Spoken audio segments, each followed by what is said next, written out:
Good morning বন্ধুরা। আকাশ দিকে তাকাও, পুরো কুয়াশায় ভর্তি, কিন্তু এখন বাজে 7টা সকাল। এই যে রোজকার রুটিন শুরু হয়ে গেল। ছেলে স্কুল মানে তো আরো বেশি সমস্যা। এই যে ছেলেকে বলছি যা বাথরুমে যা, ফ্রেশ হ, জল খা। এত বড় ছেলে হয়ে গেছে, এখনো ওকে বলে দিতে হয় জল খা রে, জল খা। তারপর হচ্ছে বাথরুমে যা, মানে সমানে ওই মিনির সঙ্গে লাগবে, আর কোনো কাজ নেই। আমি বারবার বলছি যা, চলে যা, আমাকে বিরক্ত করিস না, আমার কাজ সারতে দে। রান্না বসাতে তো হবে, দুজনেই তো একসঙ্গে বেরোবে, ছেলে আর বাপ। বিছনা গোছানো হয়ে গেছে, ঘরটা ঝাঁট নেবো, ঝাঁট দিয়ে মুছে নিয়ে তারপরে যাব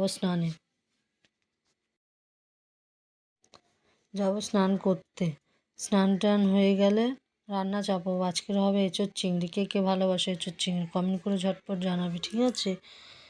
অসময়ের সবজি, বুঝতেই পারছো। আর তোমাদের আমাদের ভিডিওটা কেমন লাগে সেটাও কমেন্ট করে জানিও।